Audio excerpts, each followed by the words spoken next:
Alden Richards hindi na nakapagpigil sinorpresa si Catherine Bernardo. Matapos nga ang naganap na performance ni Catherine Bernardo sa nagdaang Century 2 na Superbuds 2024, ay kasunod naman nito ang pag-uumapo sa kasiyahan ng aktor para sa aktres. Pahayag ng aktor na, hindi niya expect na sobrang laki ng naging pagbabago ng aktres pagdating sa confidence nito on cam. Mas lalo niya pa daw umano ito hinangaan sapagkat nangingibabaw ang kagandahan nito at kaseksyan. Bukod pa doon, isa pang nagustuhan umano ng aktor para sa aktres ay ang pagiging strong woman nito. Hindi mo nga daw makikita ang napapagod na ang aktres sa kabila ng sunod-sunod nitong trabaho. Samantala ay nagbigay papuri din ang aktor para sa mga fans ni Catherine na always nagpapakita ng support at pagmamahal dito maging sa mga netizens na nagbibigay ng paghanga at compliments para kay Kath.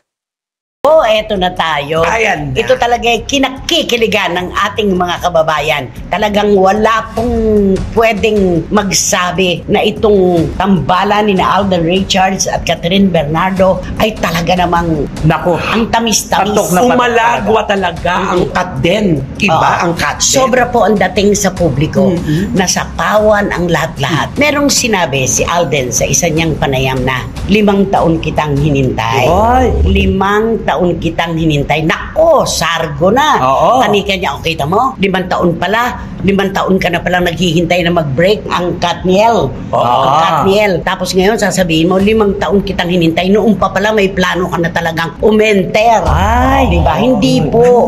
Ang sinasabi po ni Alden dito ay ang Hello, Love, Goodbye na pagkatapos ng 5 taon ay masusundan ang sequel na Hello, Love, Again. Lahat na lang binibigyan ng interpretasyon. Siyempre, hindi naman natin lahat kasama sa bangka. Pero napakalalim na nung tinatakbo ng kanilang relasyon. At kitang-kita na natin na talagang nagkakasundo si Alden at ang pamilya Bernardo. Ay, oo. Diba? Kitang-kita naman natin na parang tanggap na tanggap talaga si Alden. Sa lahat ng okasyon ng mga Bernardo, hindi pwedeng hindi imbitado si Alden. Thank you. Diba? Siya pa ang nagtuturong mag-drive kay Catherine sa kanilang subdivision. Tsaka wala tayong naririnig kaya Mami Min na sinasabi, ano yung dati, yung kay Tita Min na sinabi kay Catherine?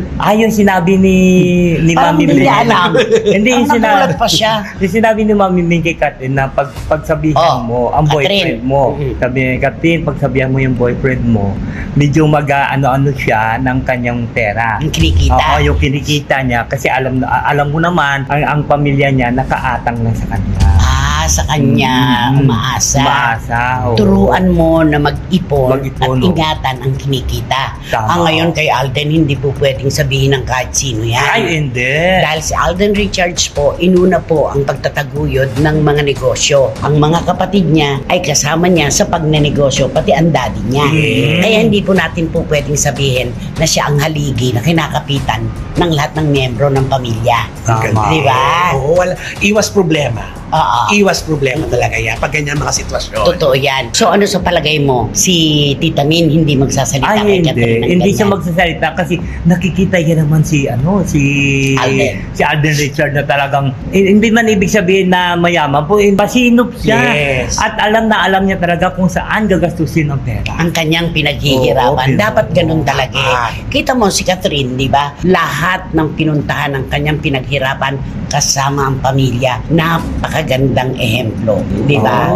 Ganun din kay Alden, di ba? Si Alden talaga, nauna yung pagkanegosyante. Kasi pinahalagahan niya talaga yung unang-unang kita niya, pinahalagahan niya na. Kasi yung pinanggalingan niya. Ay, may kwento ako. Siyempre, video tayo, di ba? Siyempre, nung nasa Laguna pa si Alden, video siya. Alam mo ba, pagka nagwe-withdraw siya o magdideposito, mauupo siya, hinihintay niya na tawagin ang kanyang pangalan.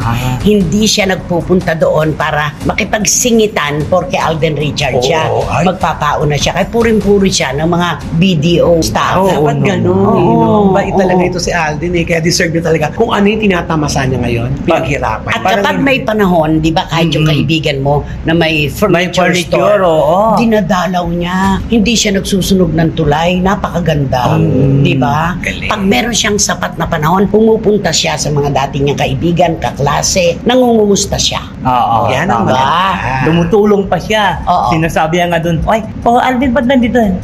Tutulong muna ako dito magtitinda tayo ng furniture. Ganun siya. Kaya puring-puri siya talaga eh. Napakabait. Nako, hindi magkakamali si Catherine Bernardo kapag pinili niya talaga si Alden Richards. Ay, ito na yun. Sana talaga. Sabi ni Alden, what you see is what you get. Kung ano nakikita natin, yun na yun. Ayun. Yun na yun. Kaya wag natin dautin. Yun na yun. Correct. Diba? Sabi niya, as much as possible, gusto ko po pribado.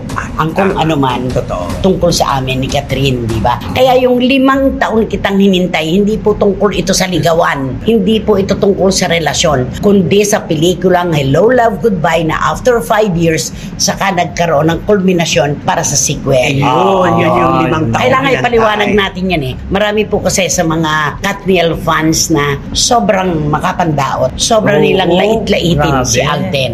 Parang Diba? sinasabi nila na, hinantay mo na mag-exit yung isa bago ka mag-enter. Para bang inabangan niya. Oo, Di ba? ano ka ba? Parang sa suma total, parang tuwang-tuwa siya, nagkahiwalay kasi nabigyan siya ng pagkakataon. Na para bang gagamitin lang niya si Catherine, na para siyang oportunista, yun ang tawag nila. Hello!